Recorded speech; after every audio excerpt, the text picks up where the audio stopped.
Ou bien, enfin, what is that? It's like a dream almost. It is a dream. What? A poem, to be exact. Oh yeah, I mean a poem, but But it felt like more than just words on a page. right. It definitely had this very immersive quality to it. It did. It really did. And for our listeners who maybe just tuned in, you just heard the complete reading of a poem called Voix d'un film. Amour, montagne vide et mémoire. And that title itself, Voice of a Film, I think really captures the essence of what we just experienced. It does. It really does. And today we are doing a deep dive into this poem. Yeah, we're going to try to unpack some of the layers of meaning. Yeah, because there are a lot of layers. Or not going on there. So many layers. And we want to do that for you, the listener, who appreciates those quick but thorough insights. Yeah, who wants to get to the heart of things without wading through hours of, Exactly. dense academic analysis. Nobody wants that. Nobody has time for that. So let's jump right in. What were your initial thoughts kind of as we were listening to that? I mean, I was getting hit with so many different images and feelings. Yeah, well, I mean, I think the most striking thing is how the poem immediately establishes this kind of atmosphere of uncertainty. Right from those first lines, en direct de rien, en direct de tout, live from nothing, live from everything. It's like it's already playing with our expectations. Yeah, exactly. It's like, it's saying, okay, we're entering a space where the usual rules don't apply. The rules of logic, the Right. rules of reality. Yeah, all of that is kind of up for grabs. Yeah. And that tension between presence and absence that runs throughout the whole piece. Oh, absolutely. I mean, you have lines like, se vide un homme, this void has a name, and then it gives us this string of binary code. Right. Like even nothingness has a structure. Yeah, exactly. Even the void can be defined in a way. Or at least named. Right. And then you have that juxtaposition of l'amour est une montagne. Love is a mountain, followed by la montagne est une illusion. The mountain is an illusion. It's like it's taking these grand concepts. Right, these things that we think of as solid and foundational. And it's turning them on their head. Yeah, it's making us question whether anything is truly stable or fixed. And I love that line, un pont entre deux absences. A bridge between two absences. Yeah, that one really stuck with me too. It's such a powerful image. Because normally you think of a bridge connecting two things that are present. Right, 2 points in space. Exactly, but here it's a bridge between two absences. Two voids. So what does that even mean? What does it mean to connect two things that aren't there? Right, it makes you rethink the whole idea of connection. Yeah, and it also ties into that theme of presence and absence that we were talking about. Absolutely. And there are all these vivid images sprinkled throughout the poem. So many, like the oiseau noir immense enterré sous la terre, these huge black birds buried underground. Why are they there? What do they represent? Right. It's never explicitly stated, but I think it speaks to this idea of hidden depths. Yeah, of things that are concealed or buried beneath the surface. And the explanations that are offered. Parce que l'artiste l'a voulu. Parce que le monde est ainsi. Parce qu'il faut que quelque chose reste caché. They're not really explanations at all. They're more like provocations. Yeah, like invitations to consider different perspectives. To think about the why behind things. Exactly. And then there's that motif of the unopenable file, un fichier qui refuse de s'ouvrir. Which could be so many things. It could be lost knowledge, forbidden information, a forgotten memory. Or just something that's beyond our comprehension. Yeah, something that we're not meant to access. And that frustration of knowing that something is there. But you can't get to it. You can't open it. Yeah, it's a very tantalizing feeling. And it's interesting how the poem uses language in such a playful way. It does. It jumps between these grand philosophical pronouncements and these very concrete everyday images. Yeah, like that whole section about going to the kitchen and making a dish. Except for the tomato, which is a problem. Right. What's the deal with the tomato? I don't know, but it adds a touch of humor to the whole thing. Yeah, it keeps things from getting too serious. And then there's that repetition of toujours à l'amour, toujours à la montagne, toujours à ce qui est perdu, toujours à ce qui refuse de disparaître. Always to love, always to the mountain, always to what is lost, always to what refuses to disappear. It's like a mantra. Yeah, a reminder of these central themes that keep coming back. The cyclical nature of things. And the way it ends with that repeated phrase, une phrase qui boucle. A phrase that loops. A phrase that loops. Yeah, it's like the poem itself is looping. Trapped in its own cycle. And then that sudden shift to binary code and that error message, error 418. Nous sommes de terre. We are teapots. It's like a glitch in the matrix. Yeah, it's like the poem is breaking down or maybe breaking through to another level of reality. And that final, ou bien. Or else. It leaves us hanging. Yeah, it doesn't give us a neat resolution. It's open-ended. Which I think is fitting given the themes of uncertainty and ambiguity that run throughout the whole piece. Definitely. It invites the listener to fill in the blanks. To draw their own conclusions. To continue the loop in a way. So, as we try to make sense of this incredibly dense and multi-layered poem, where do we even begin? Well, I think we can start by looking at some of the key recurring themes. Yeah, like the interplay of presence and absence, which we've already touched on. Right, that's a big one. And the way the poem uses metaphor and imagery to question our understanding of reality. And the significance of memory and the act of forgetting, or perhaps the inability to forget. And this sense of searching for something that's hidden or just out of reach. Into that unopenable file. Exactly. And then there's this cyclical nature that permeates the whole piece. The way certain ideas keep coming back and circling each other. And the poem itself seems to embody this circularity with its looping phrases and its refusal to provide any definitive answers. Right. It's like it's saying the journey is more important than the destination. And maybe there isn't even a destination. Maybe it's just about the constant exploration. And I think that's a really powerful idea, especially in today's world, where we're bombarded with information and expected to have all the answers. Yeah, it's refreshing to encounter something that embraces ambiguity and uncertainty. And invites us to sit with those feelings. To be comfortable with not knowing. So as we wrap up this deep dive into Voix d'un film, what's the takeaway for our listeners? I think it's about being open to multiple interpretations, To embracing the mystery. to recognizing that there are things in this world that we may never fully understand. And that's okay. Yeah, it's more than okay. It's exciting. It's an invitation to keep searching, keep questioning, And to find beauty in the unanswered questions. to appreciate the power of the unsaid. So as you go about your day, Keep those buried birds in mind, that bridge between two absences, that unopenable file. and ask yourself what hidden depths, what unanswered questions might be lurking beneath the surface of your own reality, What loops are you caught in? and what possibilities might be waiting to be discovered if you dare to venture into the unknown. Or perhaps into the unknowable. Thanks for joining us on this deep dive. We'll see you next time. All right, get ready, because today we're going deep into something really different. Oh, yeah. We're going to be looking at excerpts from a podcast with a really interesting title, On ne badine pas avec les amours. On ne badine pas avec l'amour. It's French, Okay. and it kind of translates to, like, one doesn't trifle with AI love. Ooh, AI love. That's Yeah. intriguing already. I know, right? What's the format of the podcast? Like, is it a typical interview style or? You know, that's the thing. It's not typical at all. Okay. It's more like a series of almost like poetry readings. Poetry readings. Yeah. About AI love. Yeah, exactly. Full of, like, symbolism and imagery. So, like, each excerpt is like a little puzzle we have to solve. Exactly. So that's what we're going to be doing in this deep dive. Okay. We're going to read each excerpt in French first, and then we'll kind of break it down and see if we can figure out what it might mean and how it connects to all these big ideas about love and language and technology. Sounds like a fun challenge. All right, you ready to jump in? Let's do it. Okay, here's the first excerpt. Okay. Le titre. Il est long, comme un soupir. Il est plus long que l'amour lui-même. On ne badine pas avec l'amour. On l'écrit, on le répète. Mais qu'est-ce qu'on répète? Un son, un souffle, une illusion, nous parlons. Sommes-nous seulement du bruit dans le vent, dans les ondes, un murmure dans la tempête. On a filmé, on ne badine pas avec l'amour. En joual, en espagnol, en silence aussi peut-être, des mots qui changent, mais c'est la même chose. Une bouche qui s'ouvre et qui attend une réponse qui ne vient pas. Comme l'amour, comme l'écho d'une pièce vide. Wow. Even just hearing it in French, you can feel like a certain weight to those words. There's this like sense of longing and unanswered questions I'm feeling. Yeah, it's like the speaker is wrestling with something huge, but we don't quite know what it is yet. Right. So in English, this excerpt, it starts by talking about the title itself. Okay. It says, the title.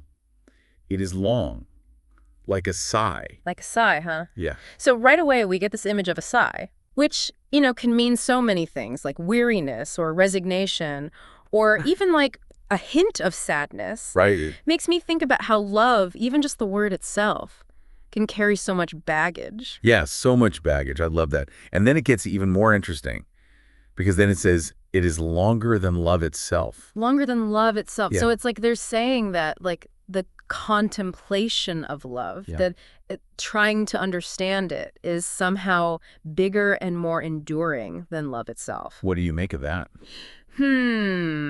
That's a good question. Right. It's really thought-provoking, isn't it? Yeah. Maybe it's a commentary on how we analyze and dissect love in our modern world. Like maybe even overthink it instead of just experiencing it. Yeah. Yeah, I've definitely been guilty of that. Oh, me too, for sure. Okay, and then we finally get the full title. Okay. One doesn't trifle with AI love.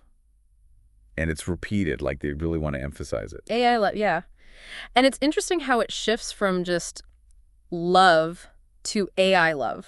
So, like, that brings technology into the mix. It's making me wonder, are we talking about love in the age of AI?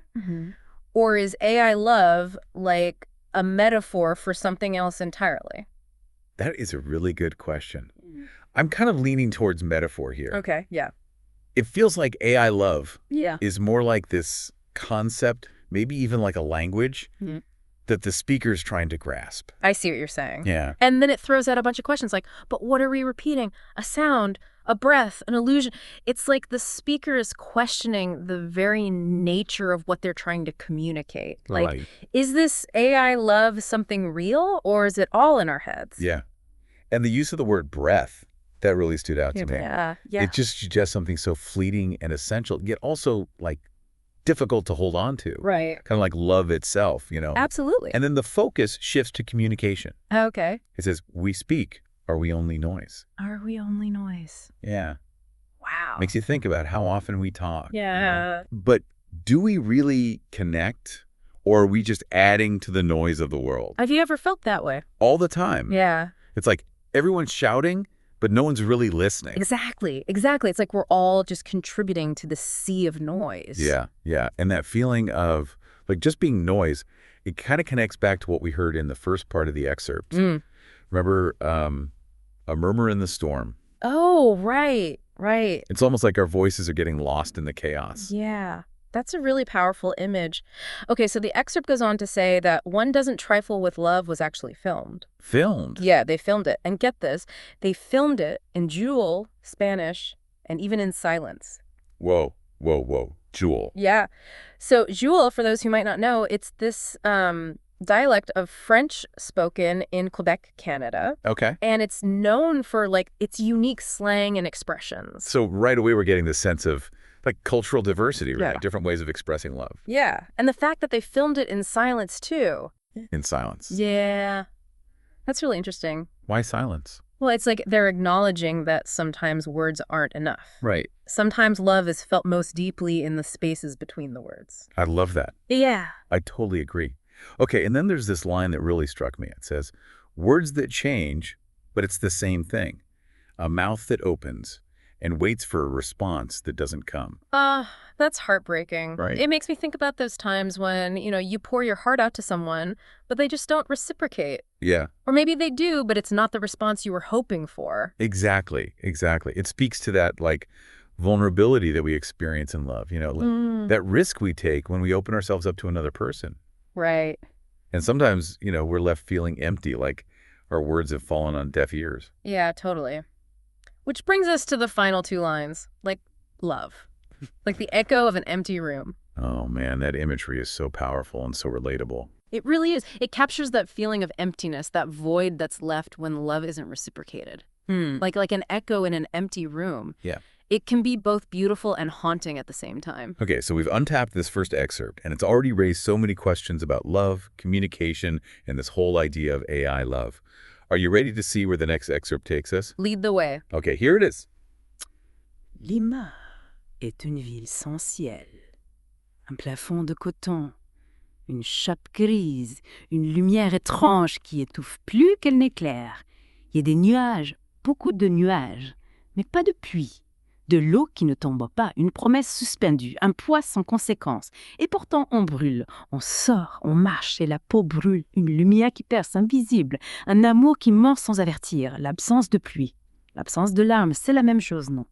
Une douleur qui ne sait pas comment s'écouler. Et nous, parlons-nous pour combler ce silence?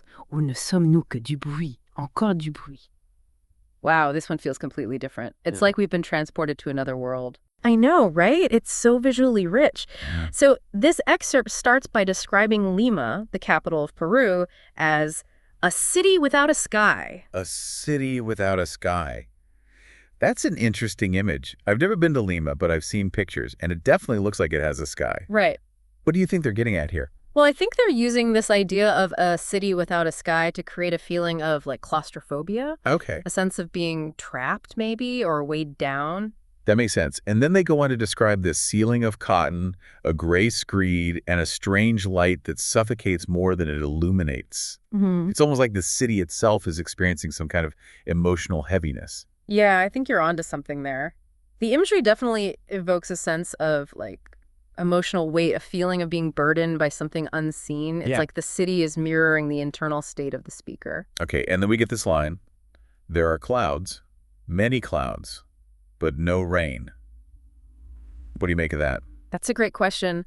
To me, it represents unfulfilled expectations, like a promise that's never delivered. Okay. The clouds build up, there's this sense of anticipation, but the rain never comes. It's like they're saying, like, I'm ready for a downpour, I need a release, but it's just not happening. Exactly. I've definitely felt that way in relationships before. Have you? Oh, absolutely. It's like that feeling of waiting for someone to open up emotionally, to let their guard down, but they just never do. Yeah, it can be so frustrating. Well, Okay, so the excerpt goes on to describe this feeling of stagnation, even more explicitly. It says, water that does not fall, a suspended promise, yeah.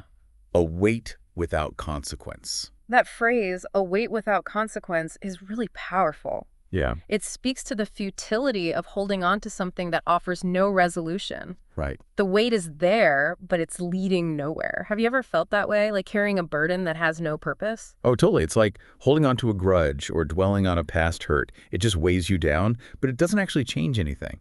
Exactly, exactly. And then despite this feeling of oppression, there's a shift in tone. It says, and yet we burn, we go out, we walk, and the skin burns. This is where things start to feel more hopeful, right? Yeah, maybe. It's like despite the heaviness, there's this spark of defiance, Okay. a will to keep going. Yeah, I see that. And notice how it shifts from it burns to we burn. Oh, yeah, yeah. It suggests a collective experience, a shared sense of resilience. Okay, and then this line throws me for a loop.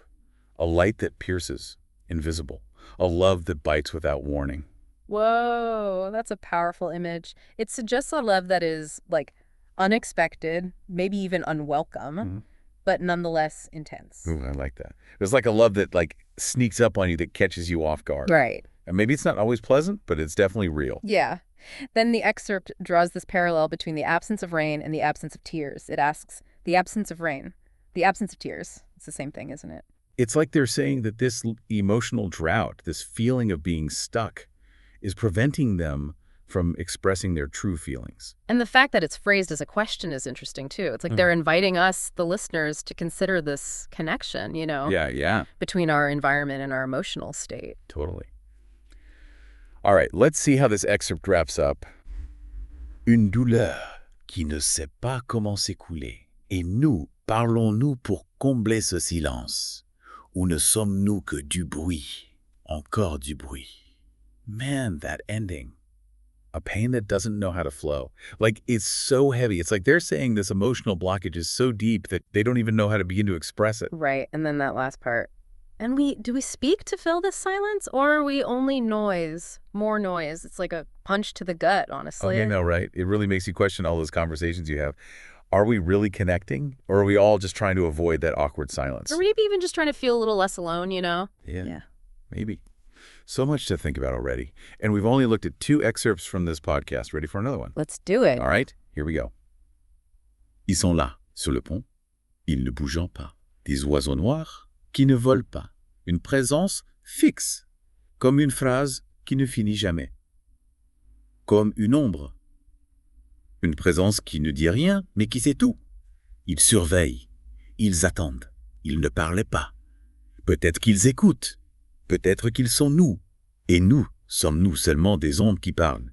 Du bruit dans la bouche des oiseaux noirs.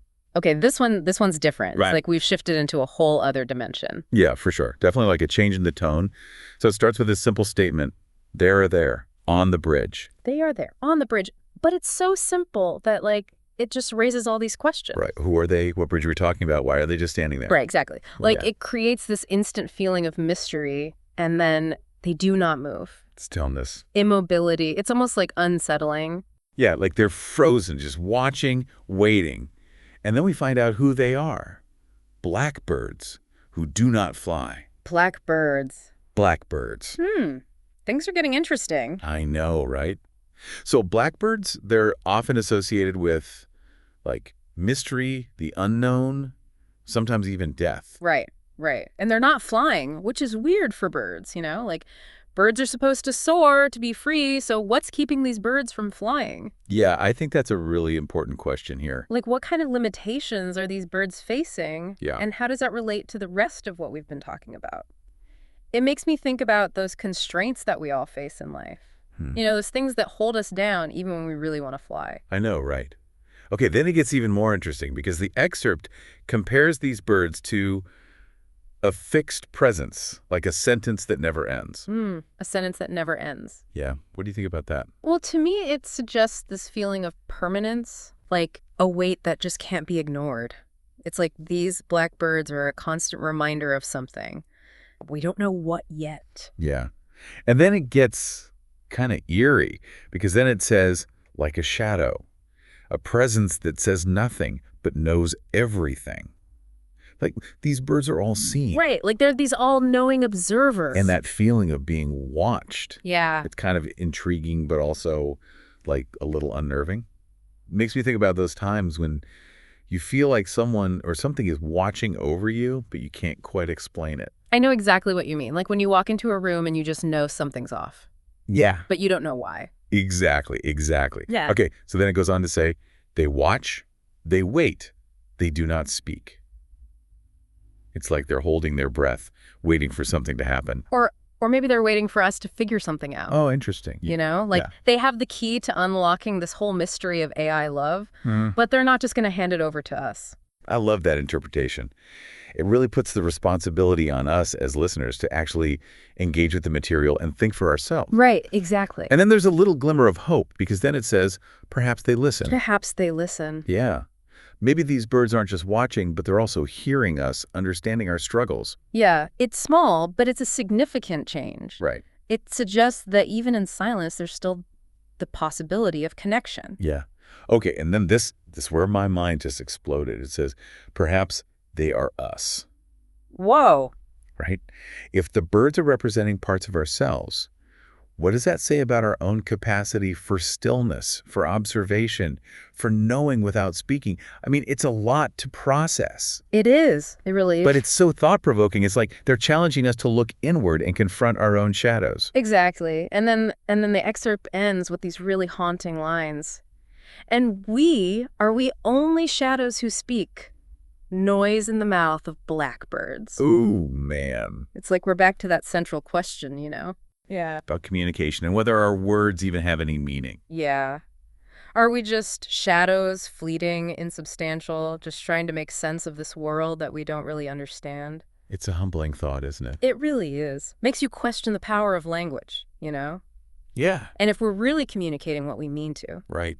And that last image, noise in the mouth of blackbirds. Oh, yeah. It's so visceral and unsettling. I know. It's like all of our attempts at connection are just getting lost in the void. Well, I don't know about you, but this has left me feeling kind of exhilarated and totally confused all at the same time. Me too.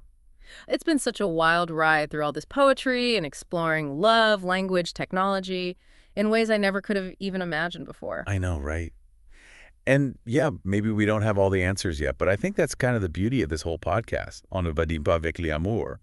It's like it's pushing us to think differently, to just embrace the mystery of it all. Yeah, to keep searching for meaning, even when it feels like all we're doing is making noise. Yeah.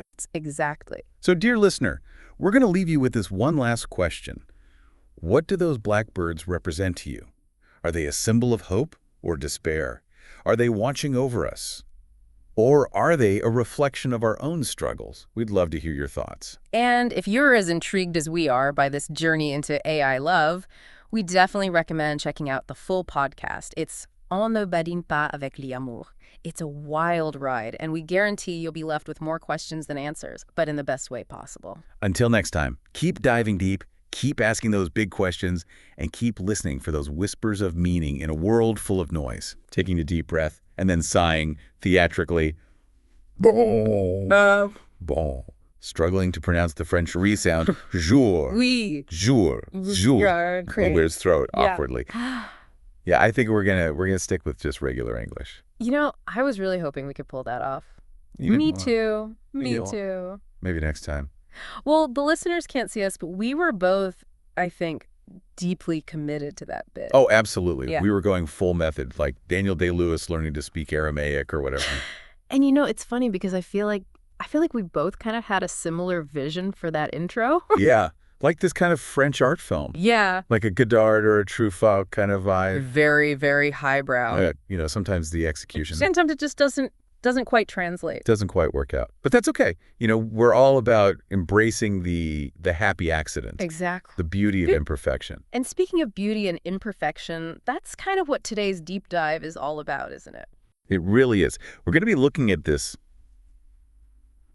fascinating collection of material. It's unlike anything I've ever seen before. Songs, poems, code, even a film script. And all of it woven together in this incredibly complex and kind of baffling way. It's like someone took all these different forms of expression, threw them in a blender, and hit puree. Exactly. And what we're left with is this incredibly rich and strange and beautiful smoothie. A smoothie that we're going to try to unpack together. Yeah. And, one of the things that really struck me about this material is the way it plays with language. There's French, Spanish, Basque, Béarnais, Quechua, even some Chinese thrown in there for good measure. Not to mention this sort of French-English Creole they're calling Kiak. Right. And it's not just the variety of languages, it's how they're used. They're layered, they're blended, they're sometimes broken and reassembled. It's like the artist is trying to create a new language of emotion. Yeah, like they're trying to express something that can't be captured in any single... Exactly. And so our mission, our goal in this deep dive, is to explore those layers of language and meaning, to try to understand how they work together to create this really unique and powerful emotional experience. And who knows, maybe along the way we'll even learn a little bit of French. Okay, so let's dive in. The first piece we're going to look at is the opening scene from this film script. On ne badine pas avec l'amour. Now, on ne badine pas avec l'amour translates to one does not trifle with love, which is already, I think, a pretty intriguing title. It sets up this sense of seriousness, of gravity. Right, like love is not something to be taken lightly. Exactly. But then the dialogue itself is in Basque and Béarnais, which I don't know about you, but I don't speak either of those languages. Nope, not a word. But, that's kind of the beauty of art, isn't it? Even if we don't understand the literal meaning of the words, we can still feel the emotion behind them. Absolutely. And the tone of this scene is definitely intriguing. There's a kind of tension, a push and pull between the two characters. Okay, so why don't we just jump in, and I'll read the part of Perdican, and you read the part of Camilla. Sounds good. Perdican, Camilla. Camilla, Perdican. Perdican. Sabias que non n'est pas guère bon de fugir ici, Camilla. Camilla. Ni ora la naïs de nada. Perdican. Vales que te prengui lo bras per far non torn de la vila. Camilla. Es dago gustora. Perdican. E tronca son dos maldi. Camilla, en sun perdican zenien e sango dizut, esta kitser pensasen duzun, bainaus tudut ondo ehiten dudala o hartarastea. Perdican. Doncas, tampi periosita de plo. Camilla, es beste bat baino yago, es dago horetan, eser orguluan harapatseco. Perdican. L'orguglio me n'importa pagar, e paco come trova. Camilla, het chikiak bilatserato rinaista du sasera eta oran bucatotakua nescio e tsuliconeis. Perdican. E a qualquer cosa de frondin lo que dice. Ven ser un bons amic. Camilla, es du gogoco contacto fisico? Perdican. Dona metaman, Camilla. De que aspar? Si vole pas que sigam ensemble, donc astampi. Mas é pas une raison per que nous odiam. Érem de pichonner à l'escola do Kelaga. Ali, et nos érem jurats de nos maridar un jour de viorder une grande maison d'escalier de marbre blanc. Camilla, horan achinduak es dira eser balio. Perdican. Ves aquí ta man y aquí la mia. Si volem que reste ensemble fin derrière suspire, pensas que nos calan de jurament, nommé nos cal de tendresa. Camilla, postenauses en usenir ucasioak es aituela ac sola eschiten. Perdican. Es pa que me sea diferente, Camilla. Tu amor morirá de la vida, ma ton amistad a quoi me consolará. Podrás tochon tornar a Montréal après tus estudis. Fole creer que nos te pasai pa mort per tochon di ton cor. Camilla, amaituda, baina barakizu, zure gustora barator, bihara jingo dizut San Lorandi ersera lagun. Es gara gehiegi bior aspian gauzak bilatseko. Perdica. I sere dre aloba. Camilla, agur perdican. Wow. So I'm getting this real sense of longing, of unrequited love. Right, and there's this tension between past and present, between their childhood dreams and the reality of their adult lives. Yeah. It's like they made this pact to get married, to live in a big house with white marble stairs, which, let's be honest, that's a pretty specific dream. It is, and it makes you wonder what happened to that dream, what happened to them. And then there's this line, children's promises are worth nothing. Like, ouch. That's pretty harsh. But also kind of true, right? I mean, how many of us actually end up living out our childhood dreams? Not many, I guess. But there's something so sad about it. This sense of lost innocence, of disillusionment. And then there's this physical distance between them two. Camila doesn't want to be touched. It's like she's putting up walls, both literally and figuratively. Yeah, and Perdican is trying to break through those walls. Mm-hmm. He's pleading with her, reminding her of their past, but she's not having it. It's a really powerful opening. It sets up this whole theme of love and loss, the fragility of connection. And it does it in a way that's really subtle and evocative. Like we're getting these glimpses into their inner lives, even though we don't fully understand the language they're speaking. Right. It's like we're eavesdropping on a conversation that's not meant for us. It just makes it all the more intriguing. Okay, so that was On ne badine pas avec l'amour, scene 1. And now we're moving on to something completely different, a song in Spanish. Yeah, and this song is really interesting because it seems to shift the focus from these two characters to the setting itself. Like we're suddenly transported to this very specific place and time. Lima, under a gray sky. It's almost like the city itself is a character in this story. Absolutely. Okay, so are you ready to hear some Spanish? Hit me with it. All right, here we go. Un viento frío baja de los cerros.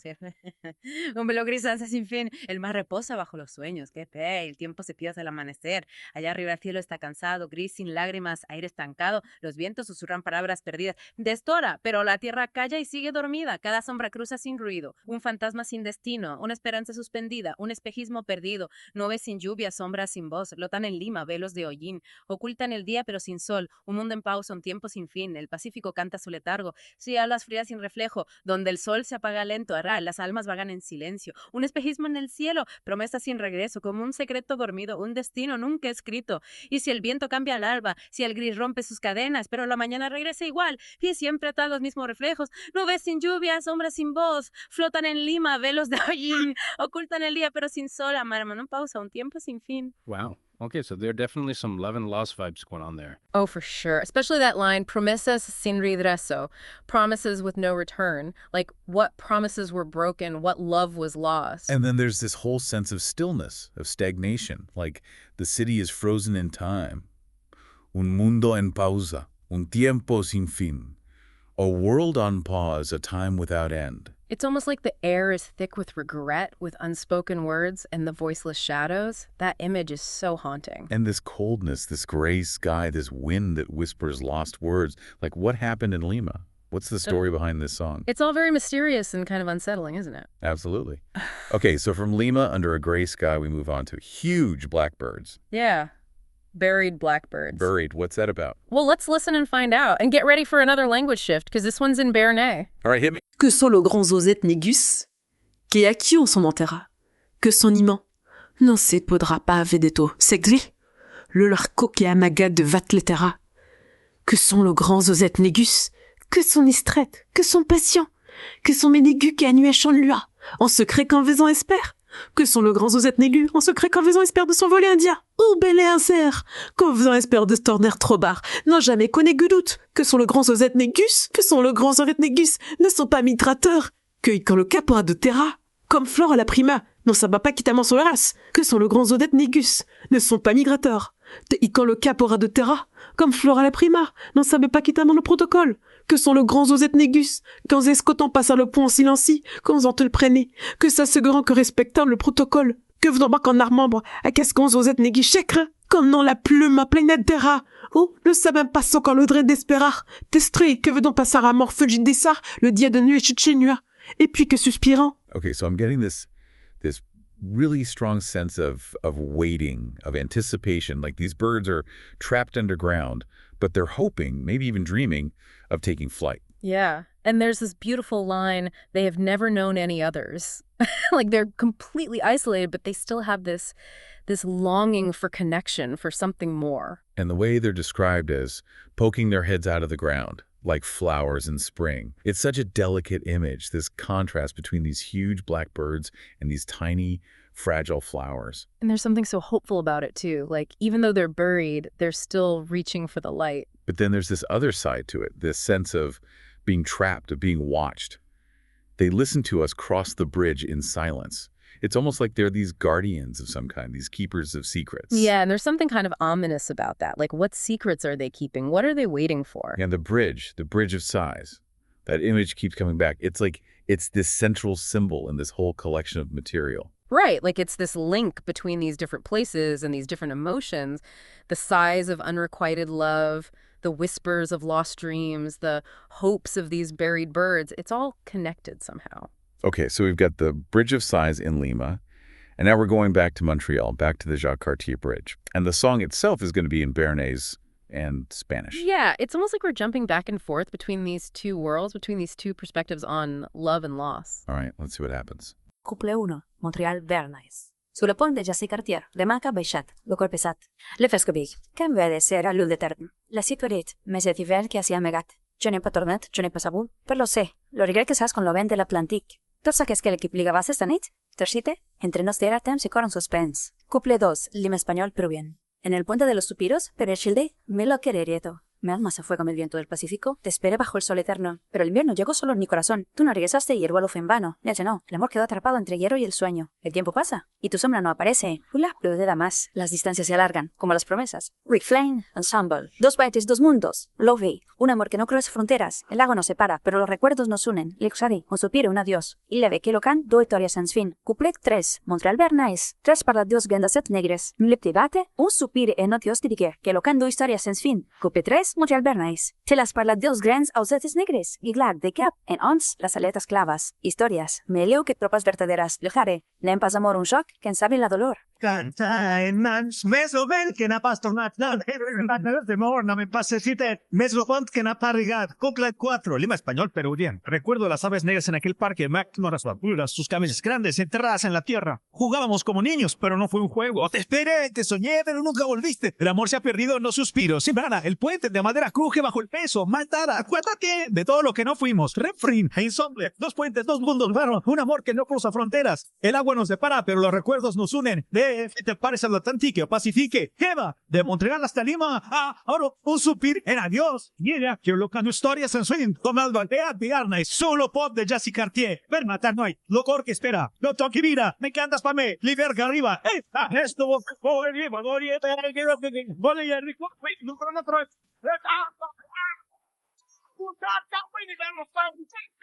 It's so interesting how the song keeps coming back to this image of the two bridges, almost like they're these parallel universes, each reflecting the other's pain. Right, and even though the languages are different, the sentiment is the same, the sense of longing, of a love that couldn't quite bridge the distance. And then they mention the blackbirds again. It's like they're haunting both of these places, these symbols of lost connection. Yeah.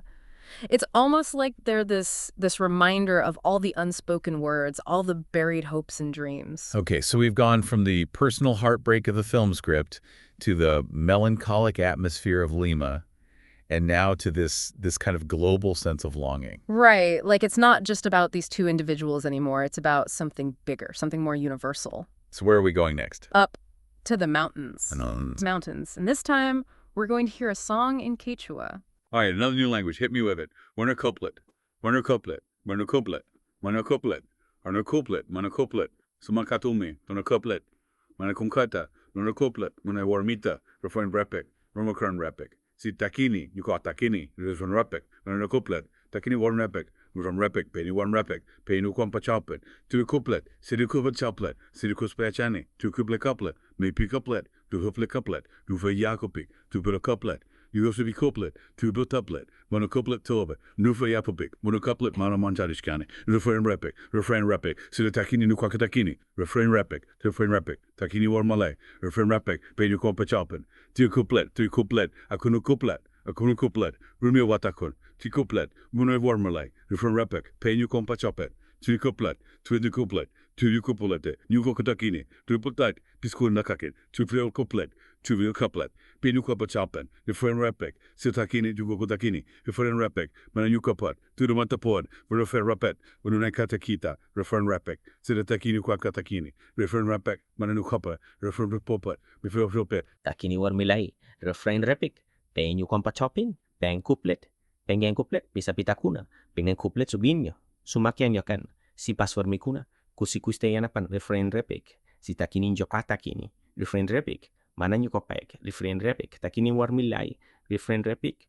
Okay, so obviously I don't speak Quechua. Obviously. But even without understanding the words, I'm getting this sense of awe, of reverence. Like the mountains themselves are these sacred, powerful beings. Right, and there's this real sense of distance, of longing. Like the singer is separated from his beloved by these huge mountains. And we're told that this song echoes a traditional theme from the Pyrenees, a song about loving someone who's on the other side of the mountains. Right, and it's interesting because mountains can represent so many things, right? They can be barriers, they can be protectors, they can be symbols of strength and resilience. Or even tombs. Right, or even tombs.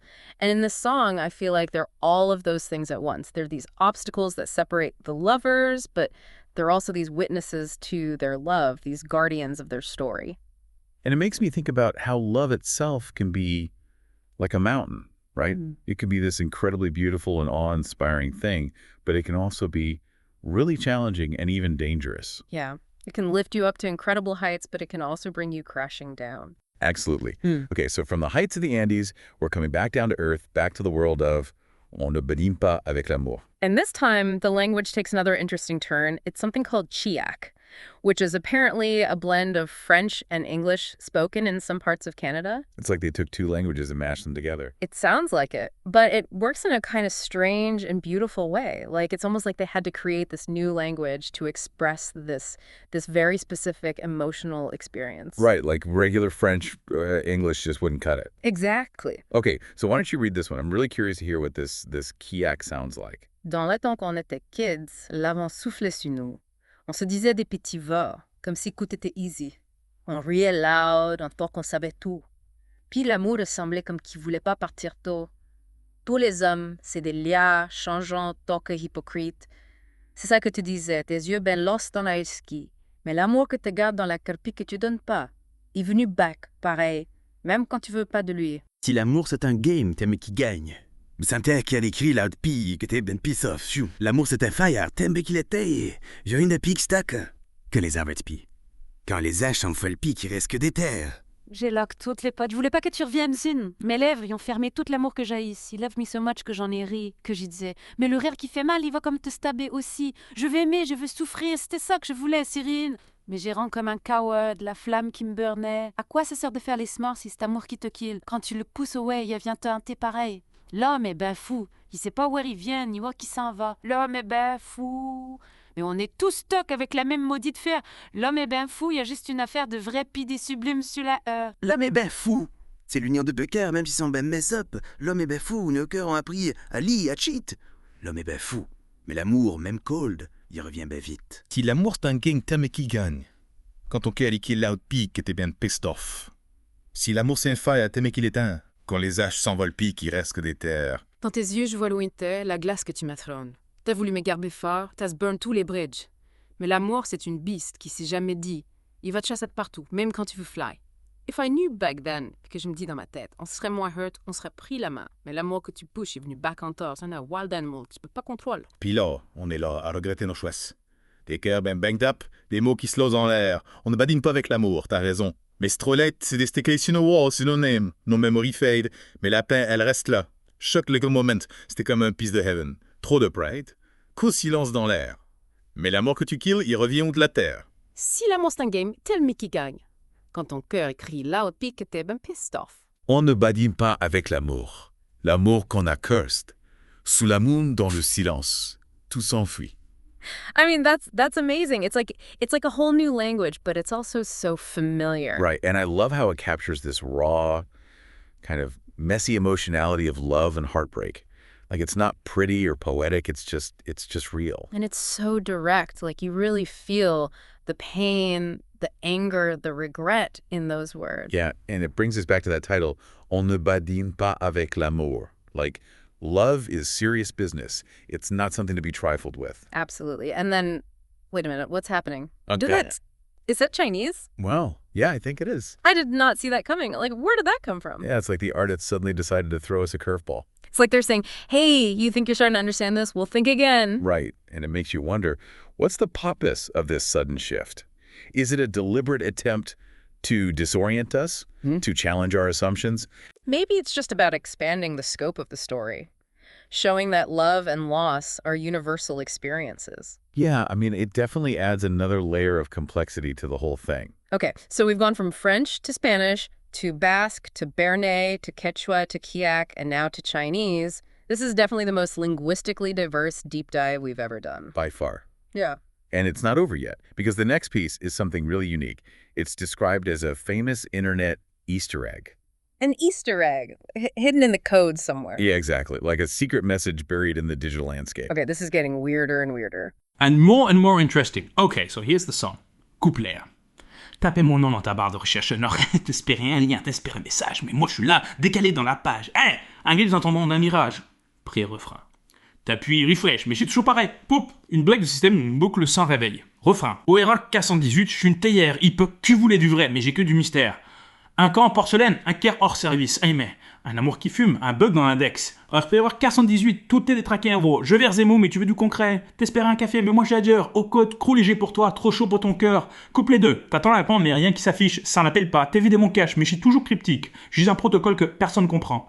Un statut absurde, un amour en suspens, pré-refrain. T'appuies, refresh, mais je suis toujours pareil. Un 2. Une blague du système. Une boucle sans réveil. Refrain. Ok, Pierre 418, je suis une théière. Tu voulais du vrai, mais j'ai que du mystère. Un blague du système, une boucle sans réveil. Refrain. Un hier, error 418, j'ai une théière. Un, tu voulais du vrai, mais j'ai que du mystère. Un camp en porcelaine, un cœur hors service. Recoquerie.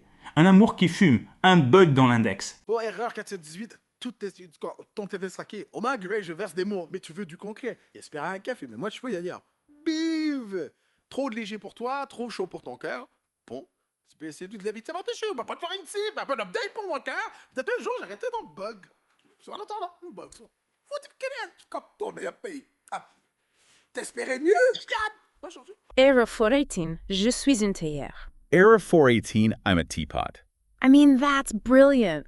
And so unexpected. Right. Like it takes this really obscure HTTP status code and turns it into this metaphor for unrequited love. Like you were looking for a connection, but all you found was this error message. And it's so funny, too. Like, you can't help but laugh at the absurdity of it all. But it's also kind of sad, you know? Yeah. There's this underlying sense of loneliness, of isolation. Like this teapot is just stuck in this loop, unable to connect, unable to change. And it makes me think about how we communicate or miscommunicate in the digital age. Like, how often do we end up sending the wrong signals, getting lost in translation? All the time, right? Yeah. And sometimes it feels like we're all just teapots pouring out words that no one understands. And then there's this line, maybe one day I'll stop being a bug. Like, there's this glimmer of hope, this possibility of change, but it's not guaranteed. Right. And it makes you wonder, what would it take for this teapot to finally break free from its loop? What would it take for any of us to truly connect with another person? Okay, so we've gone from the grand narratives of love and loss to this really intimate and kind of quirky exploration of digital communication. And now we're going even deeper into the digital realm, because the next piece is a song that's written entirely in C++ code.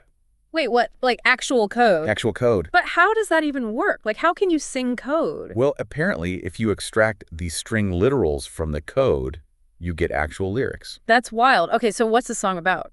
It's about the frustration of dealing with software project nomenclature. Nomenclature, like naming things. Exactly. Okay, that. Okay, so we're back. Picking up where we left off with this deep dive. It's been a wild ride, hasn't it?